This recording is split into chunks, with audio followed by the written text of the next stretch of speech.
Les recordamos que nos pueden seguir en redes sociales, en donde nos encuentran como @Andy_Colombia en X. En Instagram somos @AndyColombiaOficial y también los invito a unirse a la conversación digital con el hashtag #ForoSaludAndy. Les recuerdo que en la tarde también tendremos conferencias en inglés, así que quienes requieran de los equipos para la traducción simultánea los pueden reclamar al ingreso del auditorio. Empezamos la tarde dándole paso a la conferencia denominada Salud Global, Medio Ambiente y Salud Humana. Para ello le damos la bienvenida al doctor Gorka Oribe, profesor de farmacia en la Universidad del País Vasco. Adelante, doctor.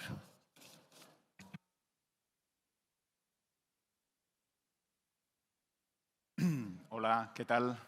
Buenas tardes. Bueno, vamos a dar inicio a la sesión de la tarde con mi conferencia.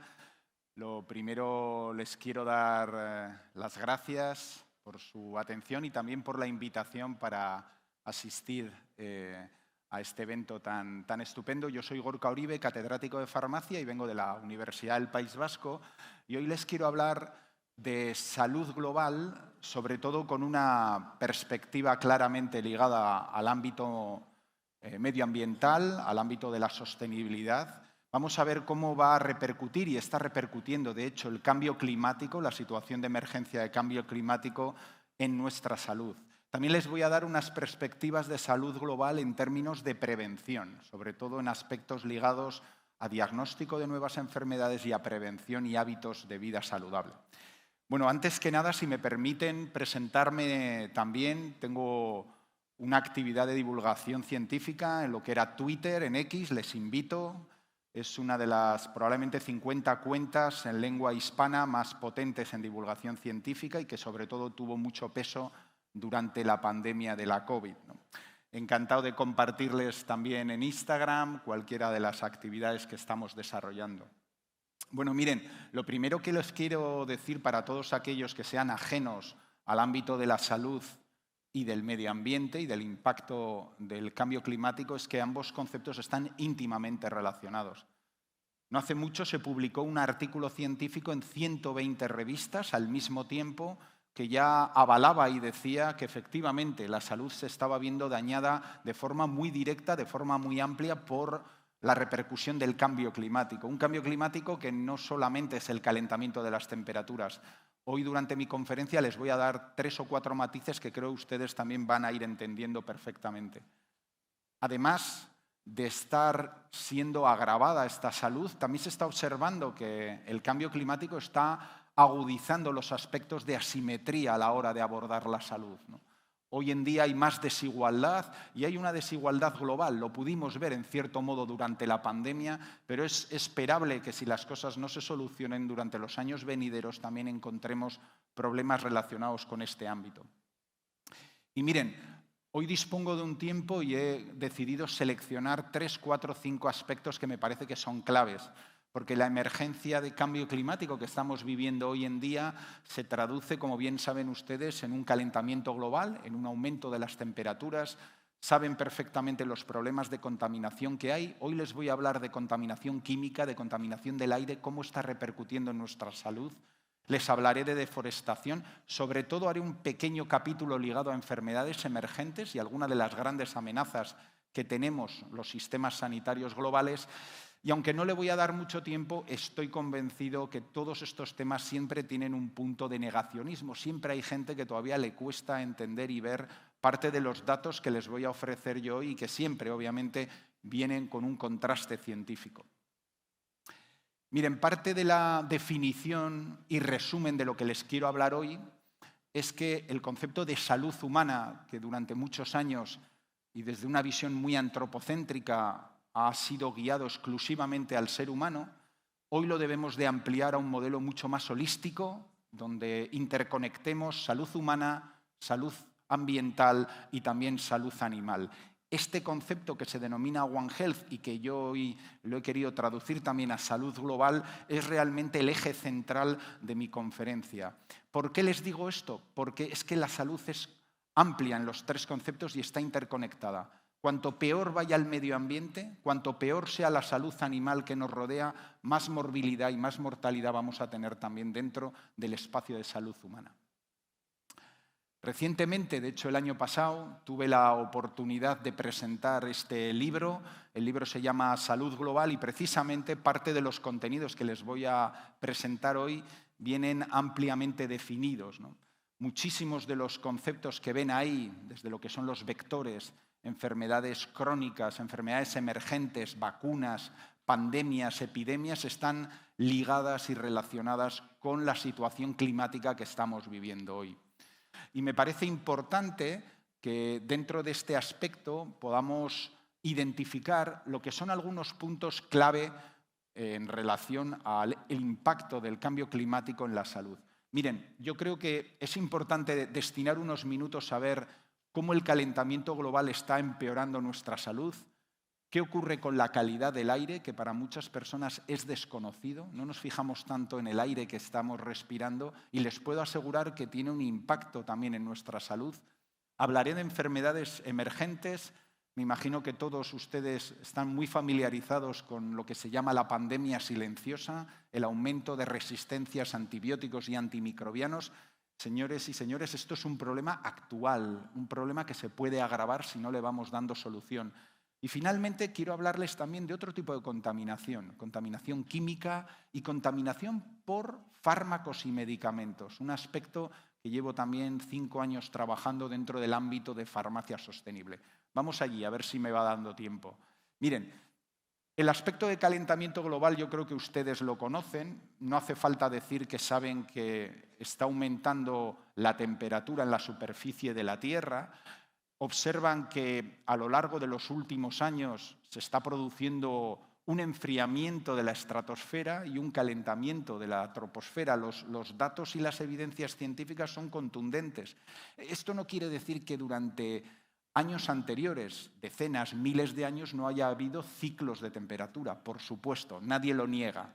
Lo que se está debatiendo es si el ser humano está catalizando, está agudizando, está profundizando este cambio de una manera mucho más drástica. Solo hace falta ir a ver las temperaturas de la superficie terrestre. Estarán ustedes conmigo que todos los indicadores dicen que cada vez la temperatura es un poquito más alta. Aquí pueden ver el registro en azul del año pasado, del 2023. Ya les avanzo que el registro de 2024, que ahí lo puse inicial, está todavía incluso más alto. Bueno, hay quienes dicen que este cambio climático y este calentamiento global está alterando también la corriente del Golfo.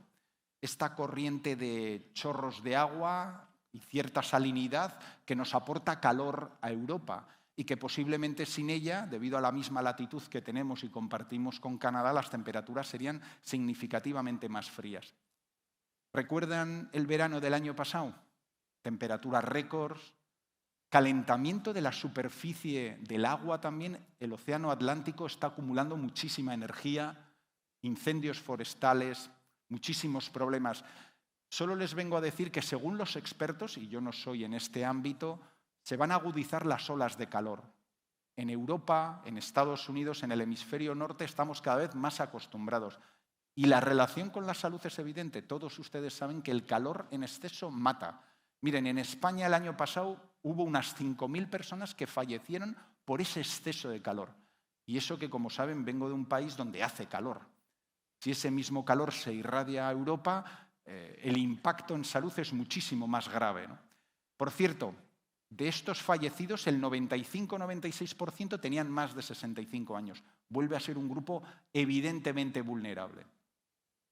Hay algunos expertos, y les comparto un artículo en Nature Sustainability, que dicen que esa franja que ven ustedes de color morado, de color violeta, es la que puede verse también muy agravada en los próximos años, quizás décadas.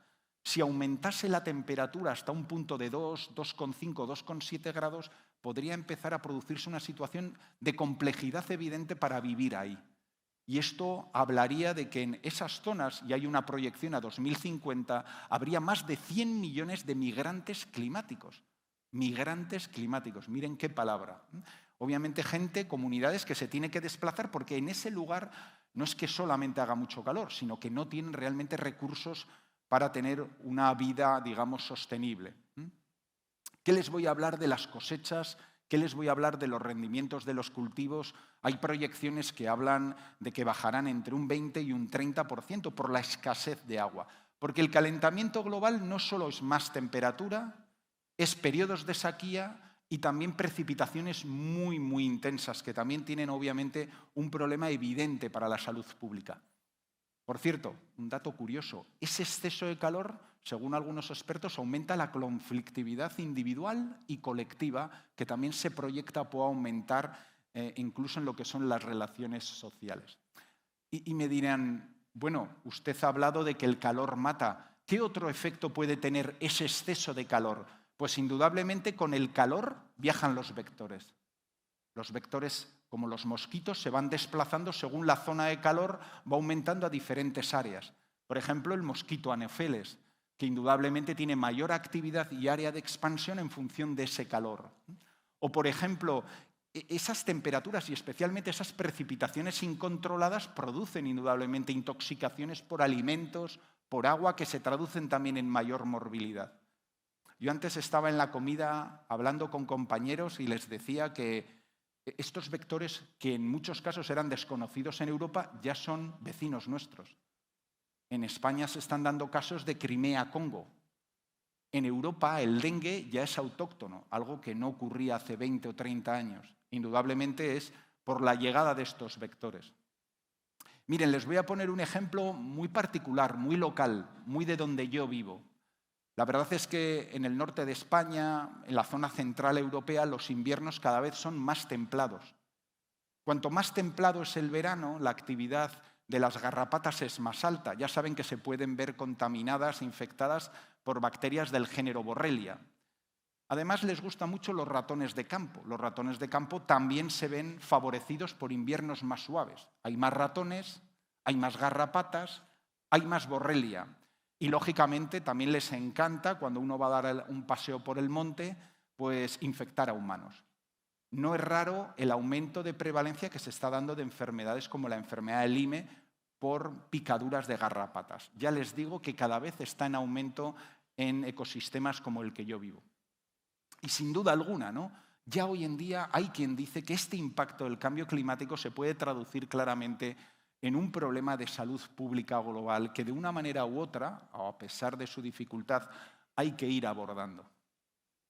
Miren, un segundo tema que quiero hablarles es de la calidad del aire. Yo creo que esta es la asignatura que tenemos más pendiente, todas las sociedades. ¿Qué calidad de aire respiramos? Seguro que a ustedes les importa la calidad del agua que beben, ¿no? Se fijan qué agua bebo y no lo beben de determinados lugares. Lo mismo con los alimentos, pero el aire que respiramos parece que no tiene tanta repercusión. Y no es así, porque cada año más de 6 millones de personas mueren en el mundo por un aire de mala calidad. Y es que en el aire existen muchísimos componentes químicos, patógenos, etcétera, que pueden realmente agudizar los problemas de enfermedades respiratorias, ¿no?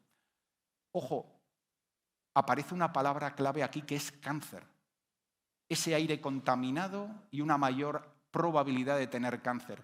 A mí me sorprendió muchísimo esta portada y este artículo de la revista Nature el año pasado, que vinculaba las partículas PM2,5 con una mayor probabilidad de tener cáncer de pulmón en gente que tuviera genes de predisposición.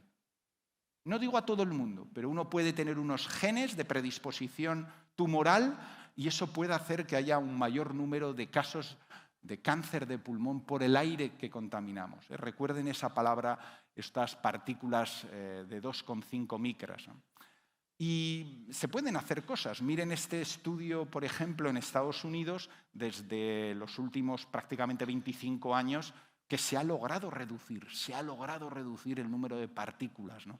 De 2,5. Hay algunos expertos que hablan de que se han podido evitar más de 400.000 muertes. Por lo tanto, claramente hay unos datos de evidencia y unas posibles acciones que se pueden ir desarrollando. ¿Qué les voy a hablar de las megaciudades, ¿no? De estas grandes urbes? Hoy he decidido ponerles aquí una foto de una ciudad china donde en algunos casos la acumulación precisamente de partículas en el aire que se respira es inabordable. Puede llegar a ser realmente tóxica En algunos lugares se supera hasta 20 veces lo recomendado por la OMS, ¿no? Y miren, como les decía, hay partículas químicas, pero también hay muchos patógenos.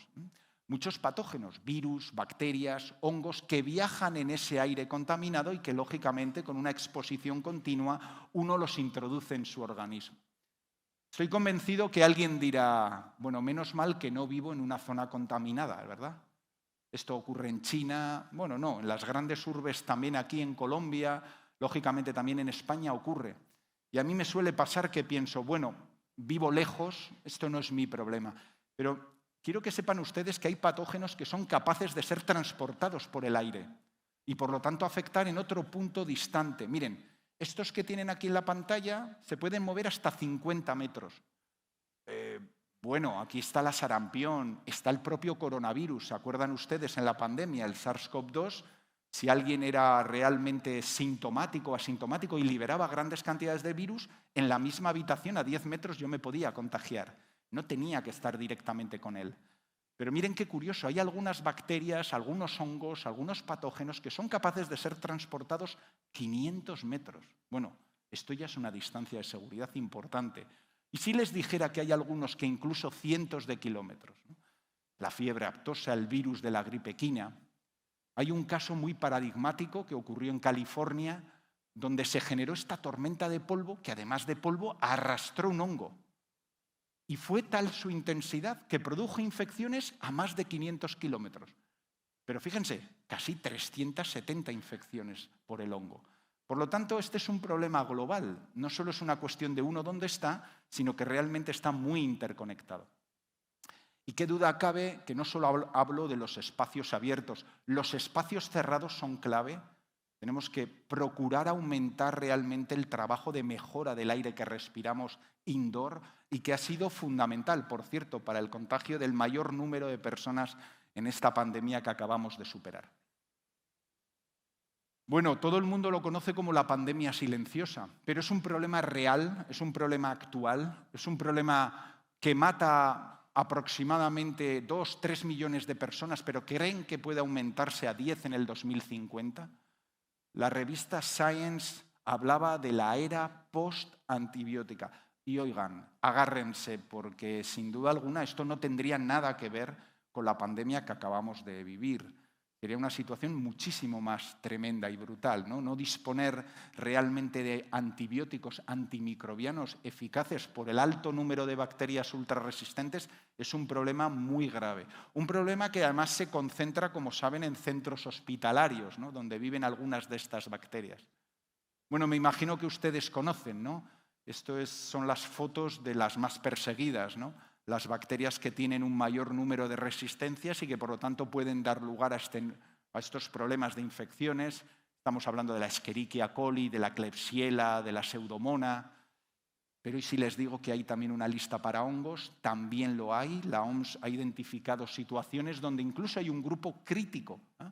La Candida albicans o la Candida auris puede dar lugar realmente a infecciones que no se pueden abordar con antifúngicos. Bueno, la verdad es que mi sorpresa es que esto no es solo, por desgracia, algo que afecta a los antibióticos. Lo podríamos abrir a todo el espectro de antimicrobianos, pero miren, hay casos ya evidentes de resistencia a rifampicina a la hora de tratar la tuberculosis. Hay casos de resistencia a la artemisina o incluso casos en los que pacientes con SIDA se ven afectados porque los fármacos tienen resistencias y no ejercen el efecto terapéutico esperado. Repito, esto es un problema importante, un problema que hay que abordar. Por el momento, además, los ensayos clínicos que estudian nuevas moléculas no son muy abundantes, sin duda alguna, ¿no? La industria farmacéutica no se siente muy atraída a desarrollar antibióticos por todas las circunstancias existentes, pero hay gotas de esperanza. Hace poquito se hablaba de la zosurabalpina, un fármaco que entra en ensayos clínicos y que parece que puede actuar sobre estas cepas ultrarresistentes de Acinetobacter. Vamos a ver cómo van los ensayos clínicos. O miren, les hablo también de este fármaco combinado que la Unión Europea, la Comisión Europea ha utilizado. Estamos hablando del Emblaveo, el Cetrionan y el Avibactam. A veces también este tipo de combinaciones, ¿no? Indudablemente hay grupos de trabajo que están estudiando otros fármacos, están estudiando virus, están estudiando diferentes estrategias para abordar este problema. Bueno, me queda hablarles de otros dos temas que me parecen esenciales. El primero que quiero hablarles es de las enfermedades emergentes. Por cierto, la enfermedad emergente más potente que hemos vivido ha sido hace 4 años con la pandemia y el SARS-CoV-2. Yo no sé si saben ustedes que cada año hay 5 nuevas enfermedades, que el 75% de las enfermedades emergentes son zoonóticas, son de origen animal, que los vectores son esenciales para transportar esos patógenos y producir las infecciones con la consiguiente morbilidad y mortalidad. Destaca sin duda alguna el mosquito. El mosquito causa más de 700.000 muertes al año. Sin duda alguna es el animal más peligroso que tenemos alrededor. Y yo lo que quería simplemente es agudizarles este dato, y es que casi el 60% de las 375 enfermedades que conocemos se van a ver agraviadas por el cambio climático. El cambio climático solo podemos esperar de él mayor morbilidad y mayor mortalidad si no se ponen esas barreras que son necesarias. Y miren, hace poquito me estaban entrevistando previo a esta conferencia y ha habido una pregunta que suele ser muy habitual. ¿Podemos tener el riesgo de una nueva epidemia? ¿De una pandemia? ¿O esto ha sido como la última vez que fue hace 100 años y ya serán los de adelante los que tengan que lidiar con una nueva infección? Miren, aquí ven ustedes más o menos una representación de cuáles han sido estas grandes enfermedades epidémicas y pandémicas a lo largo de los últimos 2000 años, ¿no? Y como podrán ver, situaciones graves ha habido en la historia de la humanidad, algunas tremendas, ¿no? Y además era otro mundo, eran otras circunstancias, no había las situaciones positivas y negativas que tenemos hoy en día. Pero me hacen un favor, ¿pueden mirar la parte más contemporánea? A mí que me da la sensación de que se están multiplicando. No sé si es su misma percepción. Y miren, yo tengo 47 años, he echado la mirada atrás y he resumido algunas de las grandes cosas que han ocurrido en estos 40 años en relación a enfermedades emergentes. El SIDA, la hepatitis C, el virus del Nilo, el SARS-CoV, el MERS. Ha habido casos de tuberculosis resistente y ha habido, lógicamente, la gripe aviar, la gripe A y la pandemia. Claro, si alguien me pregunta, Gorka, en los próximos 40 años, ¿tú crees que este esquema va a estar totalmente vacío? Yo les diría que no. Me parecería algo muy poco probable que después de esta evolución en estos 40 años, los siguientes 40 años fueran diáfanos, ¿no? Lo que no sabemos es dónde puede estar el problema. ¿Será un virus X? ¿Será que la agudización del problema de las resistencias nos va a dar este problema? ¿Saben ustedes que hay una pandemia ahora mismo? Sí, se llama gripe aviar. Y los afectados son las aves, que están muriendo decenas de miles. Lo que pasa es que como no nos está afectando a nosotros, no le hacemos tanto caso. Pero está ahí, acercándose poco a poco. Miren los últimos datos en Estados Unidos de infección en vacas lecheras que están siendo realmente problemáticos. Y desde luego he acabado en ese punto amarillo. La pandemia, ustedes la han vivido como yo en España. Hemos sacado algunas evidencias de que hay cosas que se pueden mejorar. Hay otras que de repente yo creo que han sido eficaces.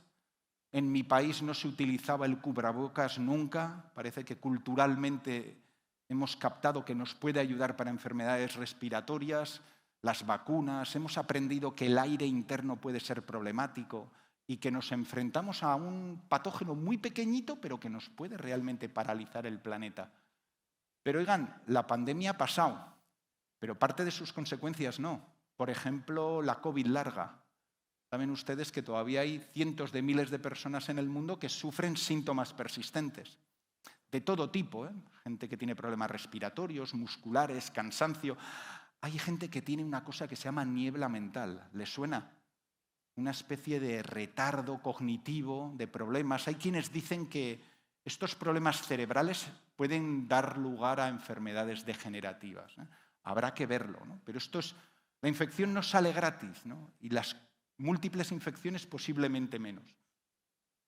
Miren, quiero también hablarles de prevención, porque otro de los grandes problemas que seguro vamos a tener, ya lo tenemos y va a agudizarse en los próximos años, porque afortunadamente vivimos más, pero también sufrimos enfermedades crónicas, es el Alzheimer.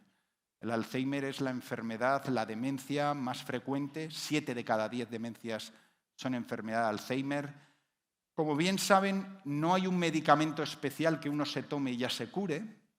Hay cerca de 150 moléculas en ensayos clínicos en la actualidad, pero hay un problema real hoy en día que posiblemente pocos conocen: el infradiagnóstico. Sí, el infradiagnóstico. Solamente 1 de cada 4 que tiene la enfermedad lo sabe. Y el tiempo medio para el diagnóstico hoy en día es aproximadamente de 2 años. ¿Saben por qué? Porque para ese diagnóstico, además de lo que son las pruebas neurológicas habituales, los test, hay 2 biomarcadores que se suelen utilizar de forma científica global para identificar la enfermedad: punción lumbar o un PET cerebral. Una es invasiva y la otra es carísima. Imposible realizar un diagnóstico.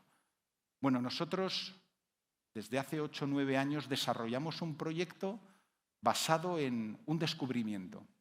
En la saliva hay una sustancia cuya medición ayuda en el diagnóstico de la enfermedad. Y tenemos la fortuna no solamente de haber desarrollado muchos estudios clínicos, sino de estar hoy en día incluso con aprobación regulatoria en Colombia. Miren, no tengo mucho tiempo y les voy a poner un perfil de casos que lo van a entender muy bien. Ven gente, sujetos controles y sujetos que no tienen Alzheimer, tienen un pre-Alzheimer, lo que es un deterioro cognitivo leve. Y van a entenderlo muy fácilmente. Cuando les tomamos a todos estos sujetos saliva y medimos esta proteína, este biomarcador, la gente que no tenía la enfermedad normalmente andaba y oscilaba entre valores de 7 y 11 aproximadamente. En cambio, cuando los valores eran más bajos, por debajo de 6, por debajo de 5,5, el riesgo era evidente y elevado. Estamos hablando de sensibilidades y especificidades por encima del 90%. Esto quiere decir que tenemos una prueba en saliva sencilla, económica, viable, que nos puede ayudar, que le puede ayudar al médico de atención primaria o al neurólogo a vectorizar mejor el caso del paciente sin que tenga que esperar todo ese tiempo. Miren, algunas de las publicaciones de gran relevancia que hemos ido haciendo estos años y, como les digo, actualmente estamos en Colombia ya con registro aprobado y haciendo estudios clínicos locales que pueden tener realmente una repercusión importante a la hora de afrontar esta enfermedad. Y ustedes me dirán: uy, yo quiero llevar aquí a mi familiar, quiero hacerle una prueba. ¿Qué ocurre cuando tenemos un positivo? Esto es cuando el biomarcador es bajo. Quiero que sepan que hoy en día la comunidad científica, y les presento al equipo de desarrollo de Geroa, que es la empresa que está liderando esta invención, habla de que se puede hacer una prevención, de que podemos buscar hábitos de vida saludable para aplicar en un envejecimiento más adecuado de estos sujetos. Yo no digo que se vayan a curar, pero quizás podamos lograr enlentecer ese proceso degenerativo, ¿no?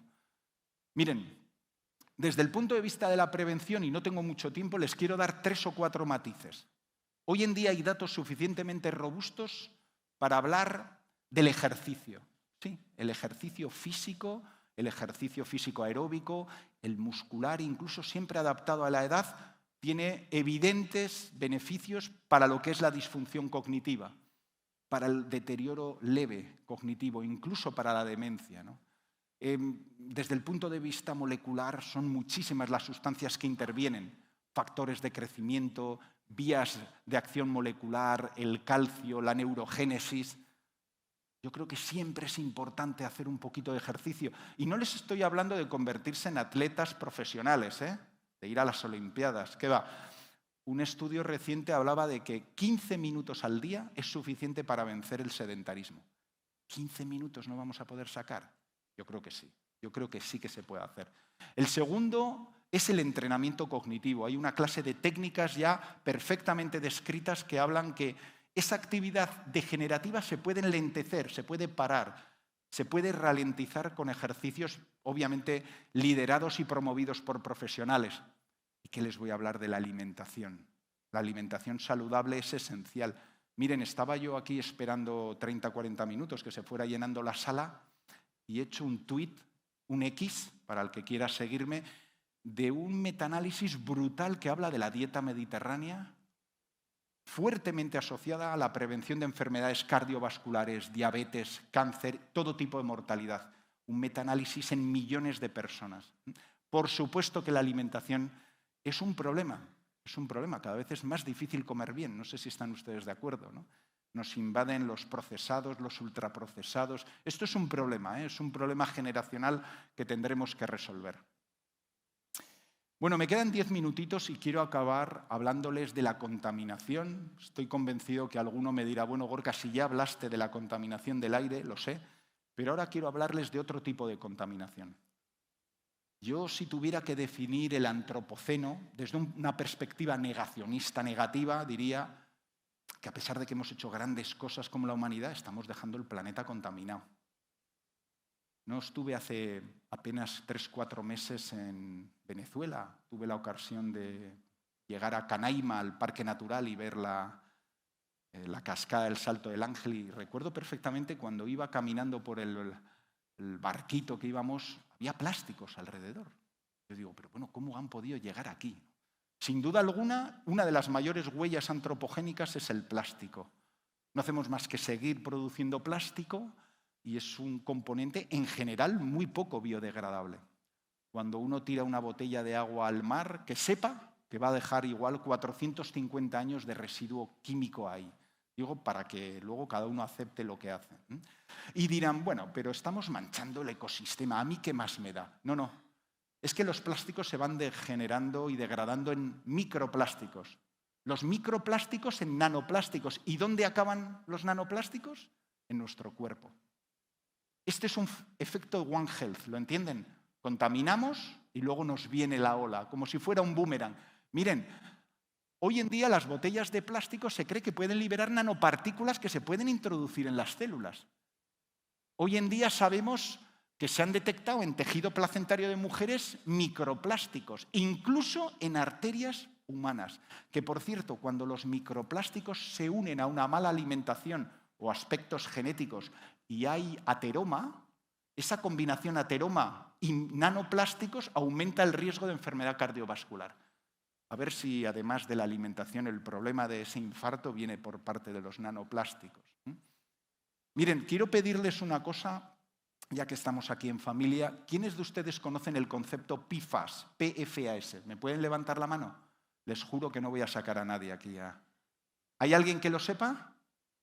Miren, los PFAS son un conjunto de miles de componentes químicos. Los estamos utilizando prácticamente en todos los compuestos. Están en alimentos, en botellas, etcétera, y tienen unas características por las cuales son altamente estables. Si ven en la gráfica, esa unión del flúor y del carbono es posiblemente una de las uniones químicas más potentes que hay. Bueno, estos productos son altamente estables en el medio ambiente, de forma que los dejamos, se van a los ríos, a los lagos, y no hay manera de eliminarlos. Estos son los datos de agua de grifo en Estados Unidos. El 50% de las aguas de grifo tiene un poquito de PFAS. Un poquito. Ustedes están bebiendo y se están tomando unas trazas de ese componente químico. Si me preguntan qué pasa después de beber 10 años de ese componente químico, lo desconozco. No lo sé. Lo sabremos seguro, pero por el momento quiero que sepan que es un gran problema. Y por último, me gustaría también hablarles de otro aspecto que llevo trabajando 5 años, y es la contaminación de fármacos, de medicamentos. Sí, han oído bien. Le pueden llamar, si quieren, farmacontaminación. Y se lo dice un catedrático de farmacia que lleva 23 años dando clases en la universidad. Fíjense, son 23 generaciones de farmacéuticas y farmacéuticos. Y es que yo esto no lo sabía hasta hace más bien poco.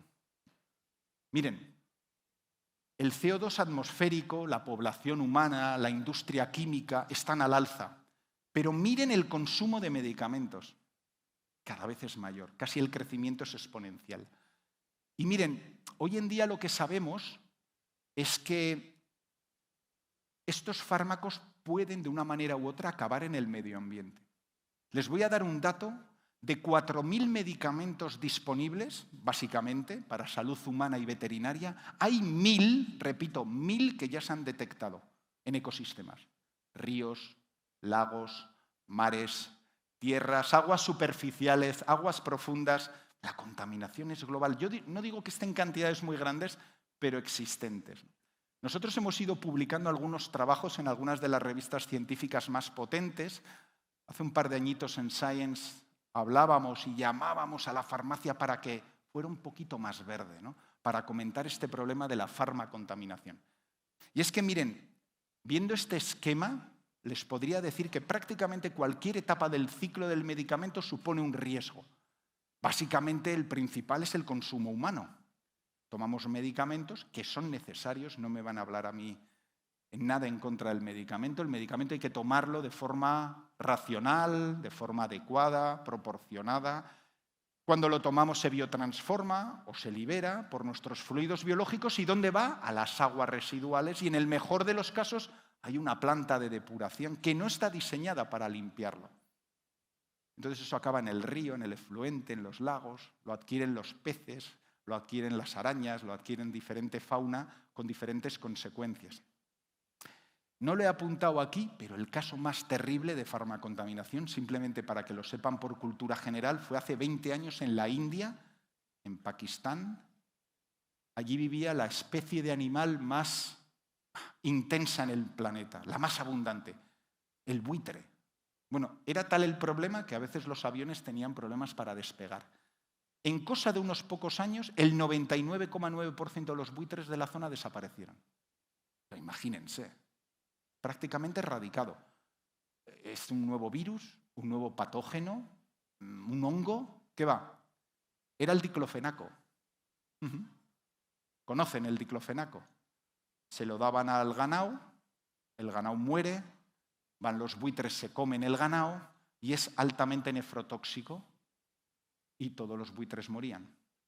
Al desaparecer los buitres, ¿quién ha ocupado ese nicho ecológico? Bueno, perros, otro tipo de animales salvajes que han traído en esas zonas casos de rabia, aumentando la mortalidad y morbilidad en esas zonas específicas.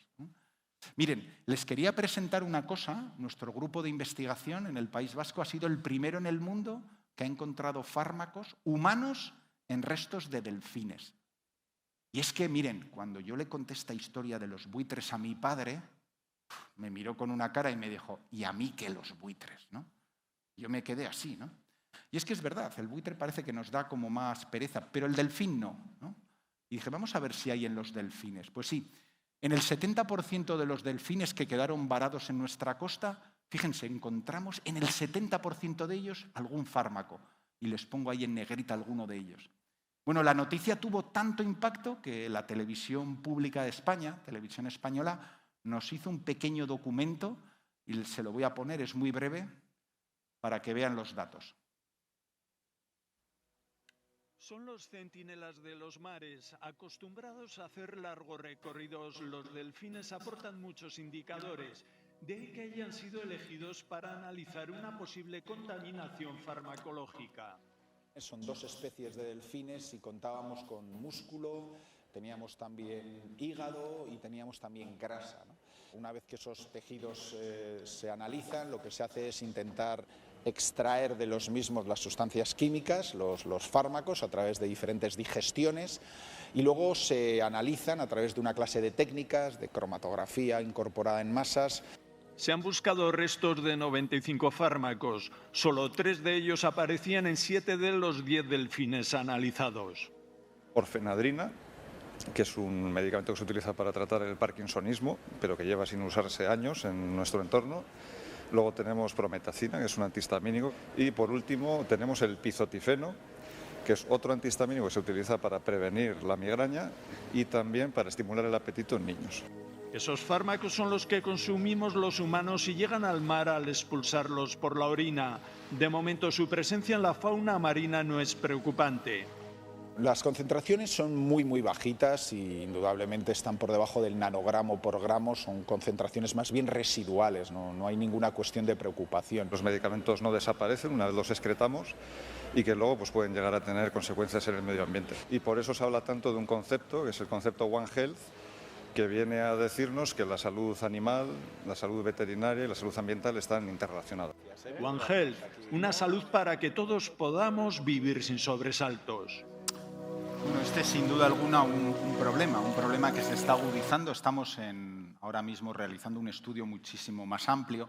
Este concepto de la farmacia sostenible que llevamos impulsando años en mi país ha tenido mucha relevancia. Hemos recibido muchos galardones nacionales e incluso internacionales. Y simplemente para acabar, quería contarles 2 o 3 de las direcciones que se están tomando en Europa. En Europa hay una legislación cada vez más severa en relación a las plantas depuradoras. Para el año 2050, todas esas plantas depuradoras tienen que eliminar el 80% de los contaminantes químicos. Microplásticos, químicos y fármacos también. Pero creemos que eso no es suficiente, que hay que potenciar algo más, y por eso hemos publicado justo este miércoles, se hizo público, este artículo en Nature Sustainability que precisamente habla de promover fármacos que sean un poquito más verdes. Entiéndanme, que sean igualmente de eficaces y de seguros, pero que cuando bien entran a nivel medioambiental o tienen productos de biotransformación, sean sensibles con el medio ambiente, ¿no? Se logren integrar. Y hay algunos casos químicos interesantes que se están estudiando, benignos desde el diseño, para que esos fármacos poco a poco empiecen a ser sostenibles. Por cierto, un trabajo que ha dado la vuelta al mundo, creo que son 200 notas de prensa, India, Canadá, Australia, Europa, América, ha cubierto este artículo que esperamos sirva de acicate, de estímulo, también para trabajar en aras de una mejor salud, porque todo lo que les estoy hablando, aunque suenen a problemas, es el diagnóstico para poner un mejor tratamiento. Bueno, les agradezco mucho su tiempo y en especial esta oportunidad para compartir con ustedes. Gracias.